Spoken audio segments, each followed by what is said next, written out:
fa aina tadhhabun? Maka engkau itu sesungguhnya mau kemana? Ayat yang singkat tapi begitu padat dan sangat mendalam, memberikan satu kesan yang cukup menusuk ke dalam jiwa setiap manusia.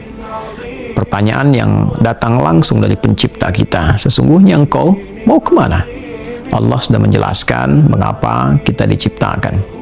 Allah sudah memberikan jalan kehidupan bagi kita dan menerangkan konsekuensi di balik pilihan-pilihan yang kita tetapkan untuk menempuh jalan-jalan yang dimaksudkan. Bila benar, resikonya seperti ini. Bila salah, konsekuensinya demikian. Maka, di antara sekian manusia yang telah mengetahui semua konsekuensi itu, terkadang masih mengedepankan bujukan-bujukan atau bahkan pengaruh-pengaruh nafsunya agar bergeser dari nilai-nilai kebaikan, bahkan nilai kemanusiaan yang telah Allah tetapkan. Ketika Allah menyampaikan, tidaklah aku ciptakan jin dan manusia itu kecuali untuk menaati aku, untuk beribadah kepada aku. Jadi sifat menjalani kehidupan di muka bumi ini adalah dilandaskan pada kepatuhan kita kepada Allah Subhanahu wa Ta'ala. Kepatuhan itulah yang disebut dengan ibadah. Patuh, tunduk, patuh, bahasa Arabnya itu disebut dengan Islam. Jadi Islam dalam pengertian etimologi secara bahasa artinya tunduk, patuh, taat. Orangnya disebut dengan Muslim. Jadi setiap manusia itu konsekuensinya memang mesti patuh, tunduk, dan taat kepada Sang Pencipta, yaitu Allah Subhanahu wa Ta'ala. Karena itu ketika Allah menyampaikan di dalam firman-Nya, "Wa ma khalaqtul jinna wal insa illa liya'budun." Tidaklah aku ciptakan jin dan manusia itu kecuali untuk menjadikan seluruh aktivitasnya agar menaati Allah Subhanahu wa Ta'ala, dijadikan sebagai ibadah. Jadi kita dari bangun tidur sampai tidur itu sejatinya adalah memetakan kurikulum untuk menaati Allah dalam bingkai ibadah, dilatih dalam bentuk ritual. Ritual itu untuk mengaktifkan titik spiritual kita, titik roh kita. Segala yang terkait dengan roh disebut rohani. Jadi dalam diri kita ini ada spiritnya, ada rohnya. Dan itu adalah titik latihan pertama untuk mengaktifkan ya titik-titik kebertuhanan. Jadi ketika Allah sampaikan, tidaklah aku ciptakan engkau kecuali untuk menaatiku. Nah, titik ketaatan itu ya disebut dengan titik ritualnya. Ibadahnya ibadah ritual, ya keadaannya keadaan spiritual, itu yang penting kita aktifkan dulu. Itu sebabnya diminta kita sholat untuk mengoneksikan diri kita, mengaktifkan sinyal itu dengan Allah Subhanahu wa Ta'ala, dengan Sang Pencipta. Sehingga ketika terkoneksi, terbangun kesadaran dari dalam diri kita sebagai sebuah fitrah. Nanti kesadaran itu yang akan membimbing bagian dari sifat intelektual kita, titik intelektual, ya IQ itu, ya intellectual question. Kemudian nanti titik fisik kita, physical question. Jadi nanti yang menggerakkan adalah titik spiritualnya. Ini yang memberi perintah. Kalau akal itu masih objektifnya normal saja. Karena dia hanya mengkonstruksikan pikiran, mengolah data, ya, jadi informasi menjadi knowledge. Knowledge itu yang akan diteruskan kepada fisik untuk dieksekusi. Ya, bagaimana nanti lisan bicara? Seperti apa konstruksi bicaranya? Mengatur katanya bagaimana? Memilihnya seperti apa? Menjelaskannya bagaimana? Tapi perintah untuk melakukan itu sumbernya dari sini. Ya, dari titik terdalamnya. Di dalam itu cuma ada dua. Ada jiwa takwa, ada jiwa fujur. Fa'alhamaha fujuraha wa taqwaha. Maka di dalam diri manusia itu, di titik paling dalamnya itu ada nilai kebaikan disebut dengan takwa, karakter moral kebaikan. Ada yang buruk disebut dengan fujur, nama lainnya disebut dengan nafsu. Karena dari fujur keluar su, melewati nafas, nafas ketemu su jadi nafsu. Quran surah ke-12 ayat 53. Wa ma ubarni'un nafsi innan nafsa la'ammaratun bis-su illa ma rahimah rabbi.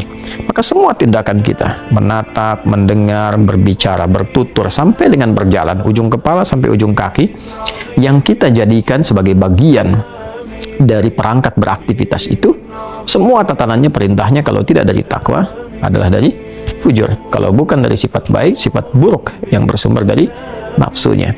Maka semua kegiatan yang kita desain dalam setiap hari itu kita tata, dan Allah tanya, baik, engkau untuk apa bekerja? Ya Allah, saya ingin mencari rezeki. Baik, bagus, untuk dapat uang. Setelah dapat uang mau kemana? Pengen kaya. Setelah kaya mau ngapain? Beli ini, beli itu. Setelah itu mau ngapain? Ditanya terus sampai ujungnya. Fa'aina tadhhabun, sampai ke titik puncaknya.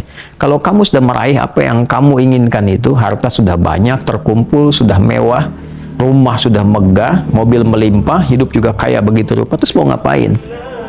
Ya, maka orang-orang yang bingung pada akhirnya dia mencari-cari ketenangan, akhirnya balik lagi, sudah kaya segala rupa, cuma cari ketenangan, akhirnya balik lagi ke desa, nyewa gubuk, nanam kangkung, nanam cabai. Terus kalau memang dengan seperti itu bisa bahagia, kenapa selama ini kerja keras mendapatkan sesuatu yang dikumpulkan? Balik ditanya, kamu kedudukan pengen jadi apa? Terus yang di militer pengen dapat bintang 1, 2, 3, 4, kalau perlu jenderal besar, bintang 5. Sudah itu mau ngapain? Mau diarahkan kemana semua itu? Karena pada akhirnya semua bintang akan berguguran, ya, wafat juga, meninggal juga. Kalau sudah selesai, purna, selesai. Demikian yang punya ilmu, punya jabatan, macam-macam, mau diapain? Ya, ketika semua titik itu mencapai pada titik jenuhnya, di akhir itu akan balik kan? Ya, jabatan purna, harta juga jenuh, ya. Nah, di titik itu kita disadarkan, ditanya, mau kemana? Maka dijawablah dengan jawaban yang sangat mendalam. Inni dzahibun ila rabbi sayahdi. Yang terbaik adalah katakan, saya ini menyiapkan bekal untuk berjumpa dengan Rabbku. Itu jawaban yang paling indah. Ya, jadi kalau ditanya, mau kemana hidup ini? Kata Quran jawab, aku menyiapkan bekal untuk kembali dan berjumpa dengan Rabbku yang telah menciptaku. Dari situlah kemudian Allah katakan, aku berikan petunjuk kalau begitu.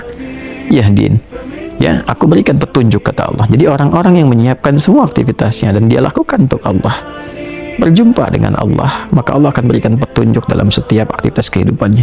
Diberi petunjuk bagaimana mata memandang, telinga mendengar, lisan bicara, sampai kaki berjalan, sehingga dia betul-betul menjadi pengabdi dari Rabb-Nya yang maha menyayanginya. Pengabdi disebut dengan abdun, jamaknya disebut dengan ibadun. Yang maha menyayangi disebut Rahman, maka disebutlah dia dengan ibadur Rahman. Wa ibadur Rahman alladzina yamshuna 'alal ardi hauna wa idza khatabahumul jahiluna qalu salama. Demikian di surah Al-Furqan itu. Itulah puncak yang mesti kita ikhtiarkan dalam kehidupan, yang kita selalu sampaikan dan komitmenkan sejak bangun tidur, dan kita katakan alhamdulillahilladzi ahyana ba'da ma amatana wa ilaihin nusyur. Terima kasih ya Allah, segala puji hanya milik-Mu yang telah memberi kesempatan hamba menjalani kehidupan, padahal Engkau telah tahan nyawa hamba tadi dalam tidur. Sesuai ajal Kau berikan kesempatan, hamba berjanji ya Allah, hamba akan menyebar beraktivitas untuk mencari bekal menghadap-Mu.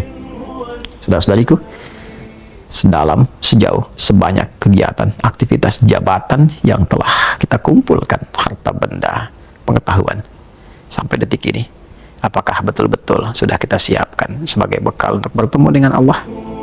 Atau hanya sekedar mengumpulkan semua itu tanpa arah, yang pada akhirnya bertemu dengan kejenuhan kembali? Renungkanlah malam ini, malam Jumat.